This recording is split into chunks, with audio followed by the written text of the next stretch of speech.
everyone, and thank you for joining us today. My name is David Cleet Roberts, and I'm the co-chair of the IFPDA Foundation. And on behalf of the Foundation and the IFPDA, I'd like to welcome you all today and thank you for joining today's webinar panel discussion, which is called Witnessing Humanity, the Drawings and Prints of John Wilson. This program is a corollary to the concurrent exhibition at the Metropolitan Museum of Art, also called Witnessing Humanity, the Art of John Wilson. And today the panel will be exploring the working process of John Wilson with a particular focus on his iconic portraits of Martin Luther King Jr., both in etching drawings, and also his 1986 memorial statue of the civil rights leader, which is housed in the United States Capitol Rotunda in Washington, D.C. The exhibition has been co-curated by two of today's panelists, Jennifer Farrell and Dr. Leslie King Hammond. Jennifer Farrell is the Jordan Schnitzer Curator of Drawings and Prints at the Metropolitan Museum of Art. She joined the department in 2014 after holding curatorial positions at the Yale University Art Gallery, the University of Virginia, and the Whitney Museum of American Art Independent Study Program. Dr. Leslie King Hammond is an artist, curator, and art historian, and the founding director of the Center for Race and Culture at the Maryland Institute College of Art, where she is the Professor Emerita.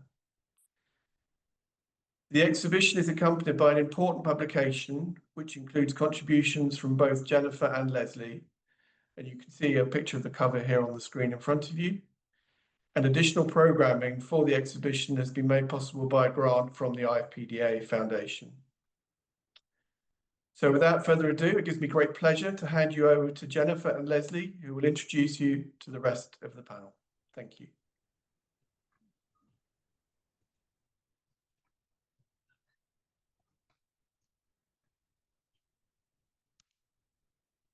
Okay, thank you. Thank you, David. That was really wonderful and generous. So we'd like to thank David and the IFPDA Foundation, Jenny and Michelle in particular for allowing this program. In addition to Dr. Leslie King Hammond, with whom I will be moderating this exciting discussion, I want to acknowledge Patrick Murphy and Edric Saywell, our colleagues at the Boston Museum of Fine Arts, where the exhibition John Wilson Witnessing Humanity had been on view from February till June 2025. So many of you probably saw it there. And I also want to acknowledge the great help of Martha Richardson, a scholar and a dealer who allowed this exhibition, shared her knowledge with us. So today we are going to have three wonderful panelists, artists who all knew and worked with John Wilson. I will be introducing James Stroud. Jim studied with Stanley William Hayter at Atelier 17 and then Gabor Petterdy at Yale. He founded the Center Street Studio in Somerville, Massachusetts in 1984, where he is currently the director and master printer. They work with emerging artists as well as established artists such as John Wilson. And Jim's work is widely collected, both from Center Street Studio, and his own work is in the collection of the Museum of Fine Arts Boston, the National Gallery, Yale University Art Gallery, New York Public Library, and the Harvard Art Museum. So with this, I will turn over the microphone to my wonderful co-curator, Leslie. Thank you.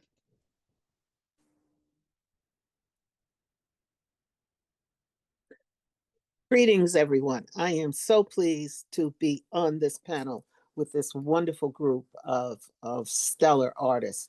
The first artist I would like to introduce you to is a longtime friend and cohort, Napoleon Jones Henderson, who also knew John Wilson. He's the founding member, one of the founding members of the Afro-Cobra Collective. And he is, in his own right, a brilliant fiber tapestry artist who also does a lot of public sculpture for public artworks. And they are all grounded in Black pride, Pan-Africanism, and community uplift. He has served as the executive director for the Research Institute of African and African Diasporic Arts and taught at Mass Art and Emerson College, and as of this morning was officially elected to become a commissioner on the Boston Commission for the Arts. So we are delighted to have him.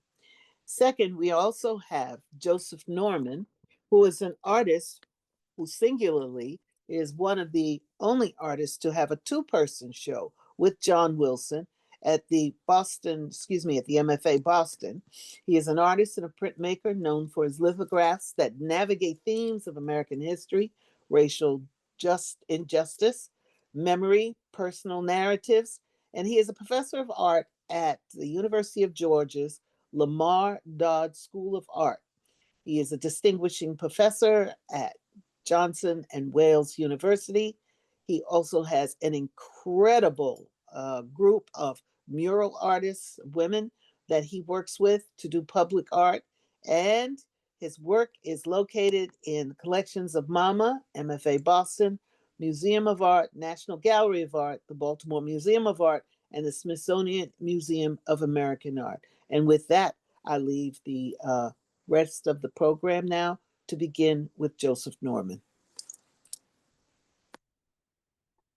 Hello, and thank you so much for that wonderful introduction, Leslie. I'm here today to talk about John Wilson's work and my experiences with working with John. I'd like to first sort of talk about the process. And the process of the artist refers to the complete journey of creating an artwork encompassing inspiration, ideation, experimentation, refinement, and the actual execution of the work, choosing carefully the tools and materials needed to realize the vision of the artist. Two of John's influences during his early development as a young artist were the French modernist master Fernand Léger and the great Mexican painter and muralist Jose Clemente Orozco. John studied for 2 years in Paris with Léger from 1947 to 1949. There he learned a great deal about the composition and economy and simplicity. But most importantly, what will come to be part of John's trademark will be his bold Black outline. These things will loom largely in his career. So let's look first at this comparison between a work called The Unemployed, circa 1928 to 1930 by Orozco, and Black Despair, 1945, oil on masonite board by John. What we see here and what's different about his experience in Paris with Léger used simplicity and bold outline. Things were very flat in a very modernist style. But here you see the sort of very masculine, powerful, bold mark and massiveness of the figure with tonality and deep gradation. The figures are gigantic. The shoulders are huge. These are like giants. There's a very brooding quality to the atmosphere created by both of these artists. And in so doing, what we also find is this incredible empathy for the moment, this brooding pathos. If you notice the figure to the left with his hand in his pocket, you just know that there's a very giant fist bulging inside of that form beneath drapery. And that's what happens here with John. John shows us the form beneath the drapery, the massiveness of his shoulders, and the very delicate, empathetic kind of light that kind of graces the figure. The next slide, please. Here is something, again, very much in keeping with the first slide. The figure to the left, or the litho to the left, is also called The Unemployed, but it is a lithograph. And what you have here, and what John learned so much from Orozco's rendition of that same theme, John learns something about creating a certain type of anonymity with the use of just a few marks to identify and locate the facial features. If you notice the facial features to the center that is placed in the center, just with a few empathetic marks, we're able to understand the emotion of this figure and the pain or the quiet despair that lurks with these unemployed workers. And then to the picture to the right, what we have is this beautiful use of both line and implied line. And also we see again where John uses this technique of a bold outline. It is like, for example, a baritone inside of a baritone, and the highest note that is struck would be perhaps an alto. So it is deep and deeper and deeper when you dig inside these very elegant kinds of tonalities that John is able to create in his works. And this beautiful simplicity of marks that permeate throughout the composition. If you notice the hand in the figure to the right, the steel worker, look at how it is grabbing, almost squeezing for pure, to hold on tight to this vertical kind of tool that it embraces. And notice the hand to the left of the figure, the one that grabs the face in such horror or shame or despair, and also the clenched fist, the high contrast, simultaneous contrast that takes place in both of these images. Next slide, please. Now, with Leger, there's a little different kind of thing going on. One of the things that I think happens here, we notice the beautiful yellow background. When John received this commission to do Native Son, I believe the parameters was that you could use black plus one color. He chose the color blue. In most of the Legers from the 1940s and 50s, we see the artist's use of a single color or primary colors in the background, and then figures overlaid on top of that. Here, John does the same thing. He chooses the color blue and he carefully chooses the placement of it in the composition. He loves the complexity of the figures, which I will show you in the next slide, but not right now. Let me just explain just a little further. Look at the dynamics in both of these compositions. One is full of folly and pleasure and excitement. And the other is about desperation, a struggle. And John is able to use these lines and directional marks to convey this message. And then you have this very deep tonality again with the figure in the middle being embraced by the mob. That is the brilliance of John Wilson. Next slide, please. Here is John Wilson coming full circle. If you look at the mark making in the panel to the left, this, I believe the title of this piece is entitled The Prophecy of the Snakes. Here, he is totally embracing the mark making and the lessons learned from the experimental graphic workshop in Mexico. And he's also understanding fully the mark making and a dynamic use of marks and lines, directional strokes, the gouging of the mark in the artist's hand to the page from Orozco. Here you see a direct translation from master to pupil, and John totally understanding how to use this to convey the dynamic moment of this situation between this mob and this singular figure in the middle. I would like to say here that again, John uses economy, perhaps understood from Leger, when he looks at the foreground of this composition, where he leaves it open and blank. But in the center, he suffocates the viewer so that you get a feeling from this particular image of the the utter hopelessness of the situation for the main character, which is the Black figure in the middle. John's use of Black is both mercurial and mysterious. He entices the viewer to engage his subject, seduces them to come nearer, and in that instant, they become trapped in his world of dark brilliance, deep tonalities, mark making, and bold Black outline. Somewhere in this cavernous genius, the viewer begins to experience and witness the humanity of John Wilson's vision of the world. Thank you.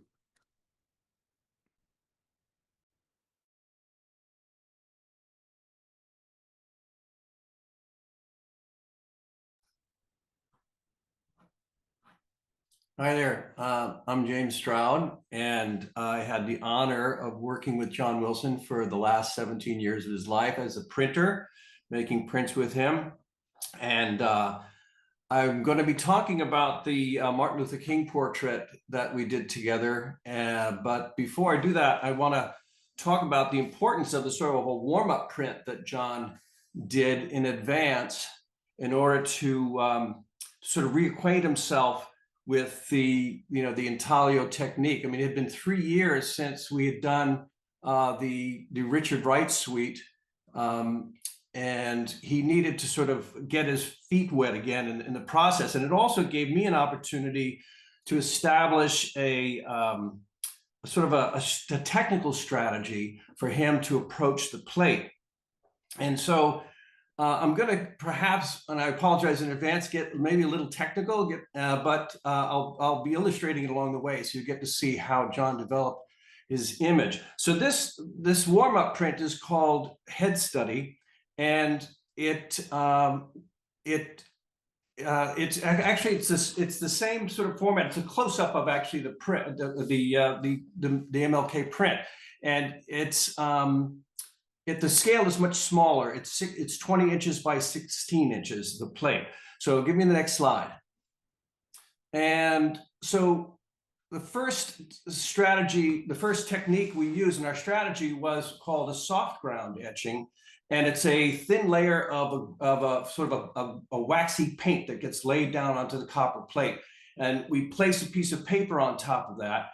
And John literally draws with a graphite pencil on that paper, and the pressure from his hand picks up the wax from the plate, exposing the copper. And when we put it in acid, the acid etches his drawing into the plate. And when we print it, we get this sort of sketch, sort of an armature of the image for him to build upon. And that establishes the sort of composition of the plate. And then we continue building the image as we go with various techniques. Next slide. So we can apply a hard ground, which was done here, but you can't quite see because we put some other tones on top of it. But the hard ground, it creates more precise lines, more hard edge lines than the soft ground did. And then we also apply something called an aquatint that creates large areas of graded tones. Next slide. And from that, you can add on top of that even darker tones as you start laying the aquatint one over the others. It gets darker and darker. And actually, I believe, as you can see, that dark line around the edge of the head, that was reinforced with some more with the hard ground line etching. Next slide. So in those tonal areas, you can actually scrape away the metal. And John's, John is like a sculptor, so he had his hands all over things. Matter of fact, when you see all those marks, those random marks around the image, that's from that first layer of soft ground where John, when you touch that paper, it transfers that wax onto the paper, and so it creates a mark. So what you're seeing is all that in that chatter in the background is all John's fingerprints and handprints being recorded into the image. The tonal areas, you can see as in the lighter areas, he's taken a scraping tool and a burnishing tool to sort of moderate the tones along the way, to sort of bring the features out in the image. Next slide. And here you can see again, he's now again scraping. You got to think of this scraping and burnishing almost like in a drawing when you lay down a dark field of charcoal, for instance, and then take an eraser to it and pull out the white tones. It's exactly the same technique, only we're doing it on metal, and it's far more difficult. Next slide.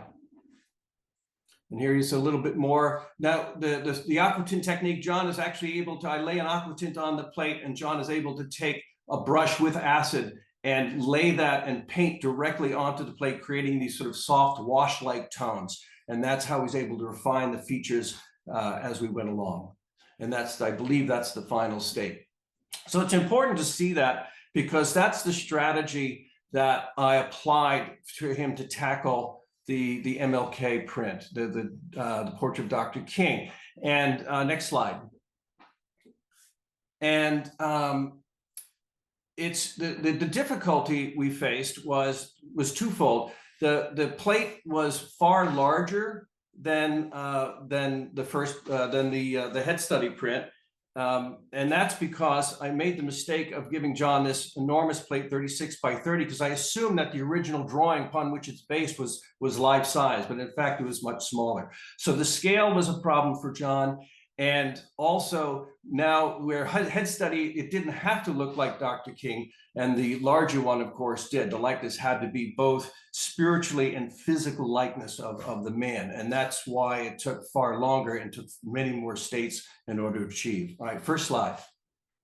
So here you have the first state. And again, it's that soft ground etching, the same technique as I showed you in the head study. And as you can see, the pressure from John's hand is evident all around the figure.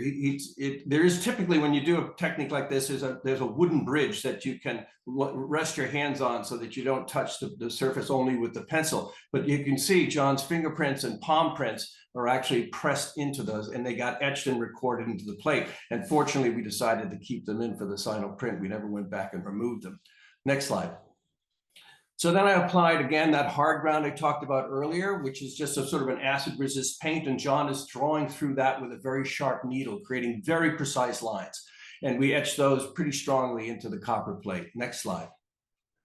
Now again, we did the same thing. We applied another hard ground, because each time we do these states, we have to go through this process of cleaning the plate and printing it, and then reapplying the hard ground, letting it dry, and then John draws again.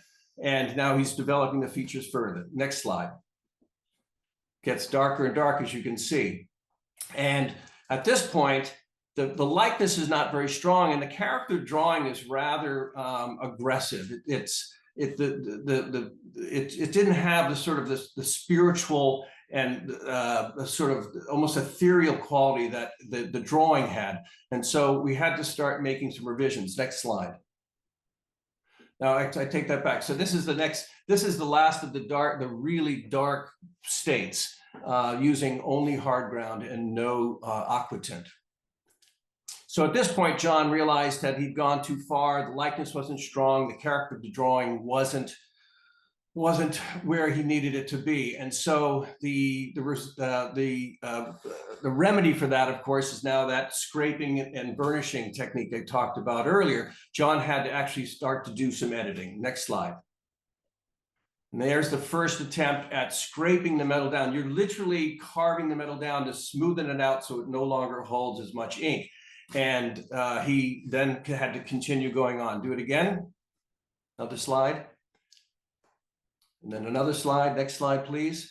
And at this point, he scraped it down pretty far. And again, he's working for hours doing all this scraping. I'm printing. There's a great deal of time between each one of these states. And there's so much work in this. And at this point, when I pulled this proof off the plate, John's shoulders slumped, and he was really discouraged. And I just said to him, to lighten the mood, I said, just think, if you were Francis Bacon, you'd be home by now. And he got a big kick out of that. And so from that point, we had to develop the next strategy, which was now adding to the spit bite aquatint and bringing the tones back up slowly. So let's see the next slide. So here we apply aquatint to John. You can see all these big washes, right? You see these big sort of splashes of acid as he's applying, trying to darken the plate back up again. Next slide. Here is now, you can see a great deal of that burnishing. You see all that white, the white marks below the neck. That's all done by scraping and burnishing the metal back down again. Next slide.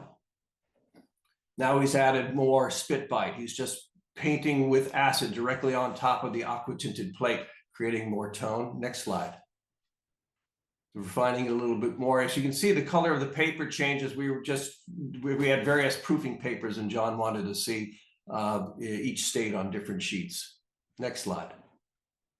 So he wasn't satisfied with that previous state. He wanted to go much darker, and so we applied an aquatint at the plate, and he completely paints with acid over the entire image to darken it. And then from that, he's going to start scraping and burnishing and sort of coaxing the image out of the darker tones. Next slide.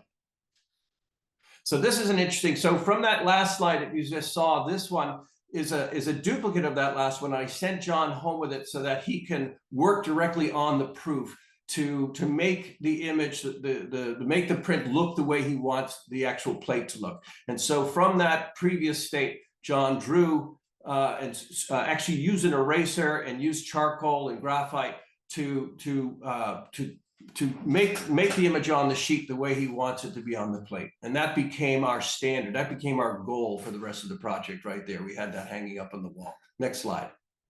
So we darkened the entire face again with aquatint. And he did a little bit of burnishing along the dome of the head there. Next slide. And you see now he's taking baby steps. He's slowly scraping and burnishing and coaxing the image out of the aquatint. Next slide. Getting close there. You can see he went a little bit too far. I believe we go a little bit darker. Next slide. Yeah, now he's added more spit bite, being very specific as where he's adding the tone. And next slide. And there it is. I believe that is, I think that's the second to last one. You can see there's a tone within the image. I laid what's called a sheen colle, a thin sheet of Japanese paper that was cut to the size of that rectangle that's inside the image, and printed the image on that. And that is something John wanted to do for the edition. And next slide. And there's the final, absolute final proof. That's the BAT. And the next slide, that is the actual copper plate, which doesn't look like copper because it's steel faced in order to protect it during the course of printing so it wouldn't wear down. And I'm proud to say that all 18 of those states and the final proof and the copper plate are in the collection of the Museum of Fine Arts print department. Next slide. There's John and I working on the plate in the studio. Next slide. And there you go. So I was really honored to be part of that project with John. It happened because John's drawing for the King sculpture, the study for the King sculpture, was curated into the exhibition called In the Spirit of Martin, which was sponsored by the Smithsonian. The drawing was loaned by the MFA to the exhibition, and it could only be out for 3 months, I guess, and the course of the exhibition was going to be something like 9 months. And so we made the King print in order to replace the drawing after it was returned to the MFA in Boston. And I just lastly want to say that that was a real honor to be part of that project, and I really consider that one of the greatest prints to come out of Center Street Studio in the 40 years that I've been making prints with artists. If you want to see that series of images again, the state images, you're welcome to go to centerstreetstudio.com and see it, and click on the video section, and you'll see a slideshow of each of them morphing one into the other. So thank you very much.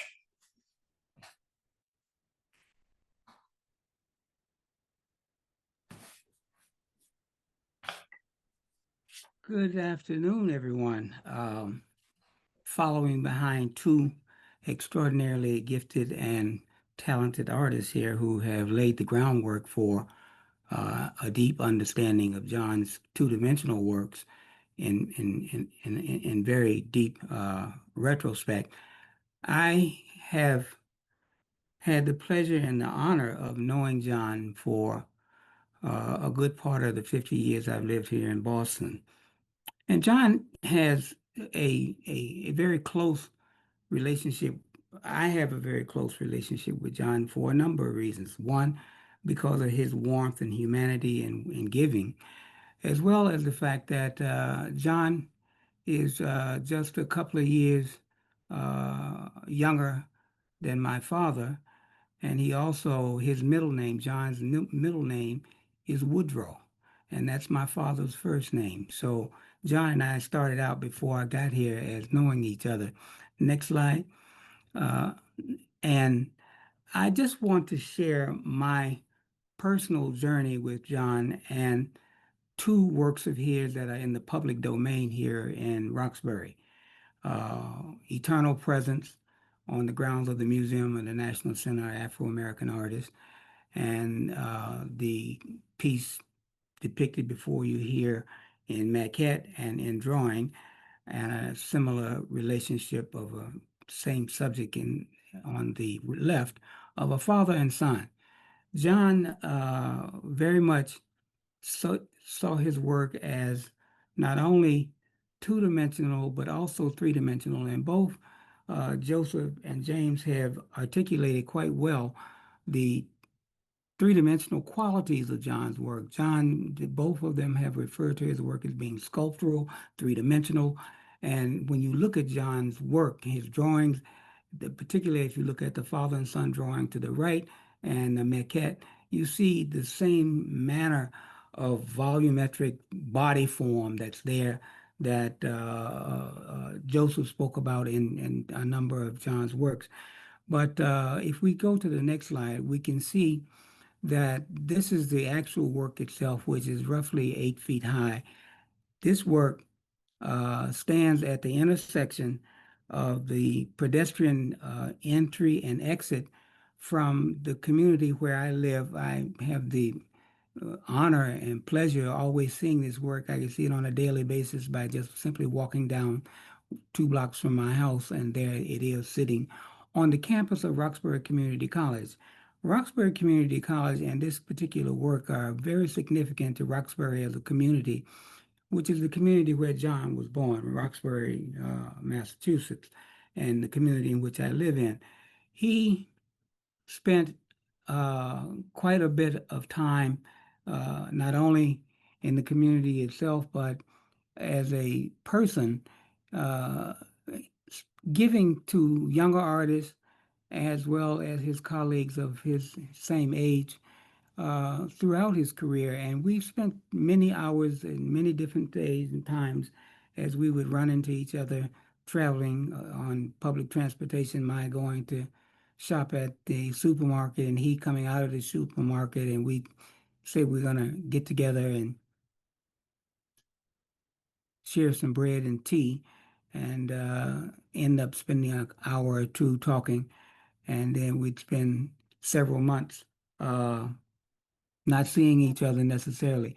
But what I want to say about this particular piece is that the qualities of not only the masculinity and the broadness of the form of the father, but also the gentleness of the father, in the sense that he has encased his arms around his child, holding the book, which is creating a space of safety, warmth, and love. And that's what's really important here in this piece, is love and joy that's being shared between a father and son in a journey that is everlasting, that is the acquisition of knowledge. And this piece is surely a piece that speaks to that, and the fact that the father has created a safety space for this child. And young children on the lower level of the piece, in the back, the concrete surround, is populated most often in the summertime by young kids sitting there talking with each other, adults sitting there and talking, because this piece sits not only at the intersection of travel in and out of the community, it sits at the apex of the media center and the academic buildings on the campus of Roxbury Community College. The college was designed by Stull and Lee, a Black architectural firm who have done a number of stellar award-winning architectural developments here in the city of Boston along this line.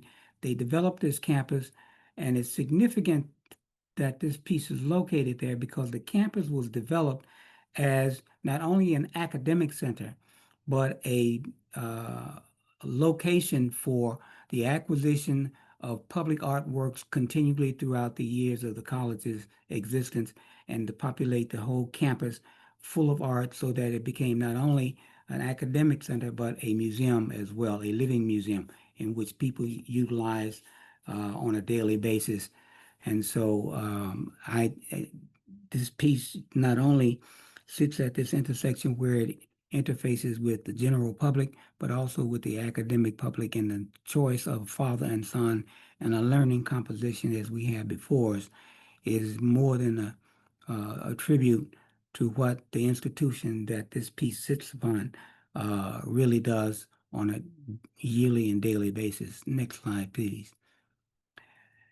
Eternal presence. Eternal presence has a multitude of meanings and impressions, from the model on the right to the actual piece on the left, on the grounds of the Museum of the National Center of Afro-American Artists, which you can see just a portion of the building in the background. But I'd like to share simply a very, very important event that took place at the opening and unveiling of the sculpture on the grounds of the museum many years ago. When the piece was unveiled, it was covered in plastic to keep it from full view of the public until such time as the plastic and the covering would be removed. And Mrs. Lewis, Elma Lewis, who is the founder of the Museum of the National Center of Afro-American Artists and the Elma Lewis School of Fine Arts, the patron of John in many ways, and surely this sculpture here represents the embrace of the two of them for the journey of having extraordinary works of art by Africans living in the Boston and Roxbury area on the grounds and in public display. This piece, when the covering was taken off, it was a hot, humid day because of the condensation of the moisture in the air underneath, between the coolness, the cool of the bronze itself and the plastic holding the temperature in. When it was removed, one, if you could imagine on the model to the right, tears running from the eyes of the piece because the water had condensed and became consolidated in an area where it flowed down the face like tears. It was an extraordinary experience because it was an emotional and spiritual experience connected to not only the piece itself and what John's, one of his many discussions and sharings about the piece is that it's neither male nor female. Its title is Eternal Presence, in the sense that it not only speaks about today and right now, but the future as well as the past, because it also, if one looks at it more deeply, you can see the relationship and the resemblance of the Olmec civilization and the Olmec heads from the Mesoamerica culture and the Central America of the coming on into Mexico and other places, that one cannot feel the presence of the magnitude of this piece. It is a piece that speaks to one's having been in the past, being here in the present, and will be here in the future. And if you're ever in Roxbury, please do visit the museum, because it's an extraordinary experience. If you approach the museum, it's on a mound. And as you come around the grounds of the museum, the head seems to just rise up out of the ground to the point that it's in full view. It's an extraordinary experience, of which, as often as I can, I take my travels down that road just so I can experience this magnificent piece speaking to me on an individual basis. Next slide. And these are some of the images I've caught of the many over the years of individuals. You get a sense of the size and scale of this piece here, of both pieces, and visited by, on left, these are some of my high school graduating colleagues that came to visit me here I'm originally from Chicago. They came here to visit with me, and of course they had to visit the eternal presence as well as the Father and Son. And one of my neighbors, I caught him over at the Father and Son piece, of which he was on his way home to bring his son back down. And different times I've caught him and his son sitting down there, and he having deep conversation with his son about the importance and significance of that particular sculpture. Next slide. And lastly, the exuberance on John's face, and by extension, it spread out to all of us. This is us back in 1999. Myself, John, and to the right, I'll go from left to right. Clarence Washington, Renee, myself, John, Dana Chandler, and his brother's name slips right off my tongue at the moment.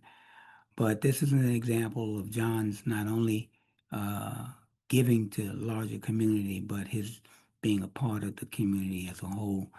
And I'm very honored to have had time with John here and hold him very dear to my heart and his work as well and his family. So hopefully these few words have allowed us to see the relationship between John's two-dimensional work and his three-dimensional work, which I think there's the synergy and synchronicity between the two.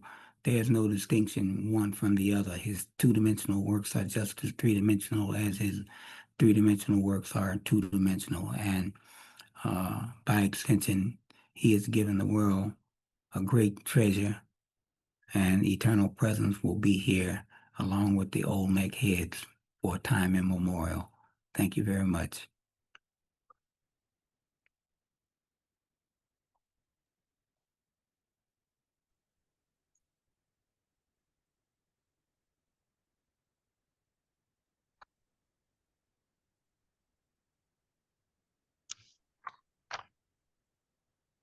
That was breathtaking. Absolutely breathtaking. I am just so thrilled that we were able to have you three talk to us about the essence of what John was about. Jenny, do you mind if I just, Jennifer, jump in here? Because there's not one, but many issues that came forward. But one of the ones that I think needs to have some attention is this question of masculinity. And John was probably, in the history of certainly American art, one of the few artists to ever record the image of a father, a male, with a male child. You know, the preponderance of art history is riddled with all of the images of, you know, the Mary and Joseph model or the mother and child. But I find it so paramount, so imperative that this issue was brought forward by John in a time when the struggle to be seen, to be recognized, and be respected was so important, and that the relationship with his father was so essential. Well, you know, that's what's so extraordinary about that piece, Father and Child, on the grounds, is because I have, over the course of decades here, of course, with my camera, recorded Black fathers and their children wherever I go. And so I that piece is a clarion call and a bell ringer to the joy and the strength and the commitment that Black men have toward their children. And that piece exhibits that to an extraordinary degree. And I mean, you can't help but understand that it's here for eternity because it's cast in bronze. And it sits at the apex of where not only young Black men and other Black men go and attend classes and learn the academics, but they also get a vision of what they should and could be as a man with children on a daily basis, because it's on the campus when their minds are impressionable. And granted, out here in the world that we're living in, they get so much infusion of negativity toward that, or that this doesn't exist. They have a concrete, not concrete, but they have a metal, bronze representation that, yes, it does. It exists. And it looks like you. I remember having a discussion once with John, and we were discussing galleries and that type of thing. And one of the things that John stated in that conversation was that I wouldn't say the one thing that he feared, but I think the one thing that was hard to negotiate was the rapid turnaround with making images. And so what that Dr. King sort of workshop that he did, almost like a masterclass, and what happened at the Center Street studio, was showing the many different states and that type of thing. That's the way John was. John labored over his work. John was not, he didn't whip anything out. His sketches looked intense. I mean, like layer upon layer upon layer, even in a sketch, and it still has the spontaneity of a thumbnail sketch. But any artist that's worth their salt can look and say, my God, this is a very laborious, spontaneous sketch. And that's the thing that comes through with John. John could not do anything halfway. He was totally committed at all times to his vision. And that was the beauty of, I think one of the great things I took away from our friendship is that he didn't do anything halfway. There were no half measures, that he took his profession very serious, his aesthetic. And he literally labored in bringing these things to life. And that was a very beautiful thing, especially I was significantly younger than John at the time. When I first met him, I was in my early 30s. And by the time we had our show, I was 35. And John was just really the greatest example I could possibly have to think about a life well lived and what to look forward to. But I thought that the presentation that Jim presented was a classic example of how John labored over his work, and he didn't settle for things. Good, better, best. That was John. To that point, Joseph, too, is that, I don't think I made it clear as I was speaking, but that head study plate took maybe 5 days, whereas the King print took about 4 weeks of work, him coming in and out. And that the fractured nature of intaglio printmaking, where he had the distance between the time he actually makes a mark and works on the plate and the time he gets to see that result is really far, and so whereas in lithography, for instance, you put your pencil, the crayon to the stone, and what you see is what you get. And that's not the case with etching, right? You make these marks, you make these changes, and then you have to go through the whole process of printing it to see what the heck the thing looks like. And then John had to, over the time of the month, over the time he was working on it, he had to learn to anticipate better and better as we went along. And somehow in that last week, it all came together beautifully. And that was a real struggle. It was a huge struggle for him. I thought you said something very interesting too. I think people don't realize how difficult it is to draw with acid. Yeah. Well, it literally, I prepare the plate with aquatint, and he's got a brush with a jar full of, it's actually ferric chloride, which is, but he's painting. So he's making washes. and the depth of the tone depends on how much acid and how long you leave it on for. And again, it becomes all anticipatory, so he had to learn it. And so he'd go too far, and then he'd scrape away too far. And it went back and forth like that until he kindly tightened it up towards that last week. But where the character of the drawing and the likeness, both physical and spiritual likeness of King, came together in that last week was almost magical. So I thought it was brilliant when you said that at a certain point he hit a wall and you encouraged him to take a breather and go home and think about it. Exactly. No, he's exactly right. That one where he scraped it all the way down and it was just this flayed face, and that's the Francis Bacon comment he got a big kick out of, fortunately. And then we laid that aqua tint, darkened it all up again, and it just had him go and work on it at home. So, and that, and that's the relationship. I mean, that's the difficulty of what I have to do. And I have to, keep pointing in a direction that would, best solve the problem. And, yeah, it's kind of scary, and I people ask you how there's so much pressure on you, and I'm thinking, well, if I thought about it too much, I'd probably run from this profession, but I don't think about it. I just do it and hope the best works out. So my last comment that I like to make is simply that I really appreciate what Napoleon had to say about the father and son monuments and the importance that Leslie echoed about a man with his child. I remember a quote from Malcolm X, and he said that, and I'm paraphrasing here, that a man is responsible for the well-being, education, and the religious upbringing of his children, and so a father should be in the lives of his wife and his children. I thought that was a very important thing.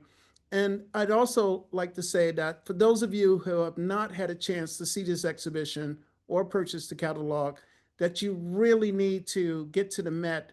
I think the job that Jennifer and Leslie did with bringing this exhibition to life, along with so many, Edward and Patrick, is real tour de force. This is a great man of our times, and it's rightly so that he is justly honored with this exhibition. So please go see the exhibition. It's a great thing. Without question, the depth of what exists in his works, sculptural or two-dimensional, will be investigated by individuals far down into the future, because we've only scraped the surface of it. And I tell you, continue to visit these works. There's something else being revealed each time, and it's really not academic, it's spiritual. And it's a level of connectivity to the gods. And John was walked among the gods while he was here, and is among the gods now, and his works are here as evidence of him having been connected to the gods.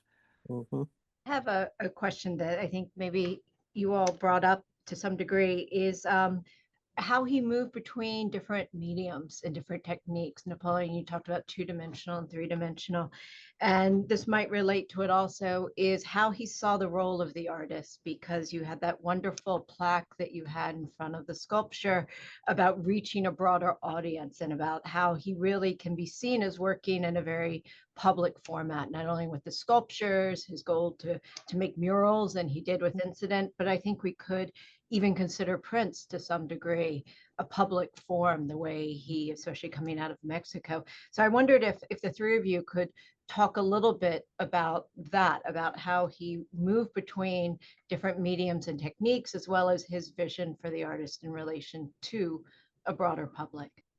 Yeah, well, I would say that he moved between the two mediums, two-dimensional and three-dimensional, primarily due to the space in which those works were to exist.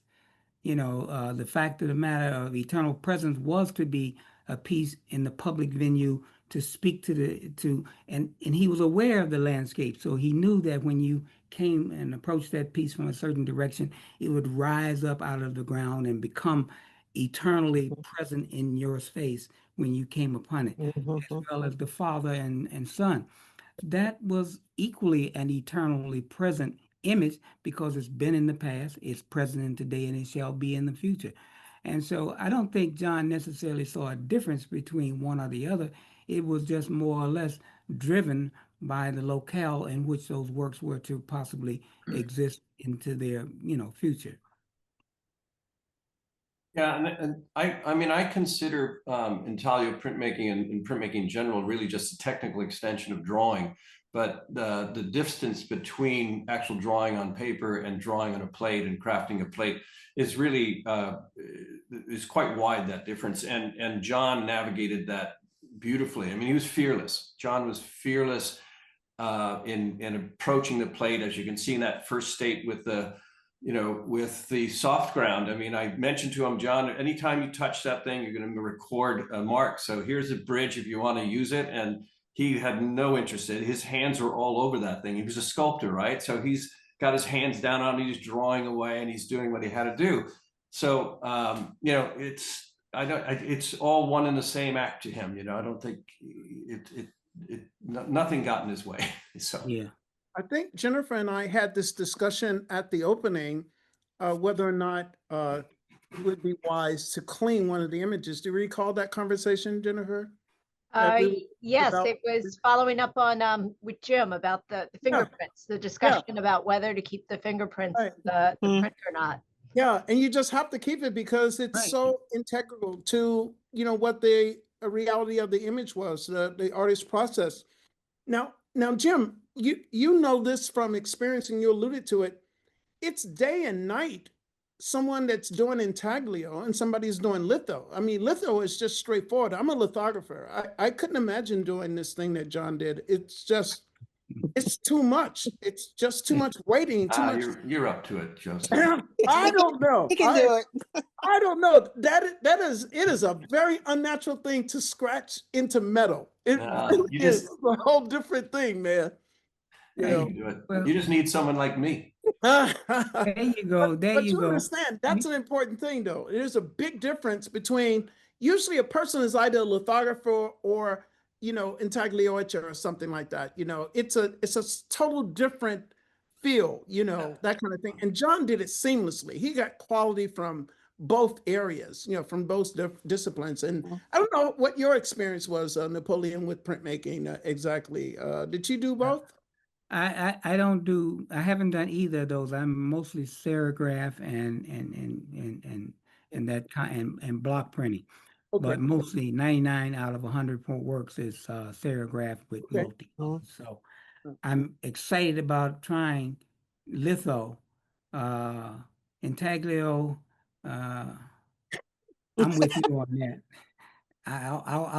I'll soft ground my way up to intaglio and stay over here where I am and leave well enough alone is my take on this. I'll tell you, that's a heavy lifting, that intaglio stuff, man. One of the fascinating parts of the process of doing this exhibition, because I really became aware of John Wilson when I did a show back in the 80s called Black Printmakers and the WPA. And I was just absolutely fascinated with the works that he was executing at that time with many of the other artists who were part of that culture of trying to articulate what America meant through printmaking, which John learned when he went to Mexico to work with the profound printmakers there. But it was when I was in the collection at the MFA Boston, and Edward and Patrick were pulling out prints and drawings of John. And I happened to pick up a print like this, and I went, oh my God, he drew right through, he scraped right through the paper, and there were holes, right? You could see light on the other side. So anybody who is really into this, you have to understand the intensity of the physicality, the masculinity with which he was drawing as a sculptor, all right? Not as not even Da Vinci or Michelangelo, but he had his hands, his heart, his spirit, his energy so viscerally involved with it. And I'm holding up this show, and Patrick is looking at me like, yeah, look at the next one. So anybody who's really interested in printmaking, it is revelatory to go and to see the layers of surfacing that he had gone through relentlessly. And you could just imagine the intensity with which his physical sensibilities were just driving him to build these surfaces. I'm in awe of the three of you. I've only done block print and woodcuts, all right, which I love and I would love to get back to, and I would love to make paper, but the three of you are just, yes. I have been saving elements to make paper with. Well, I make paper. I'll send you a couple of sheets of mine. Okay, cool. But We're waiting for our cues. We did do a dry run. Well, I see that we're approaching 1 o'clock or slightly after. So unless anyone has any last minute comments or questions, I want to thank Napoleon and Joseph and Jim for doing absolutely fantastic presentations that have greatly added to the way we think of John Wilson, our knowledge of John Wilson, his impact, his influences, and his process. Leslie, do you have anything you want to say? I just want to say thank you. This was truly a labor of love. The opening was wonderful. The joy that I witnessed on the faces of the family made everything that we did consistent with the goals and the values that John had invested in his work, which we hope now will be resonated globally. absolutely. And thank you, Jennifer and Leslie. Thank you, Napoleon, James, and Joseph for today. And thank you all for joining us today. We hope to see everyone on Monday for our next webinar, Monday, October 6th, with Krishna Reddy's Artistic Innovations, Teaching Philosophy, and Enduring Influence on Printmaking in New York City with Christina Taylor, and that will be presented by our friends at Print Council of America. So have a great weekend, and we hope to see everyone on Monday. Great.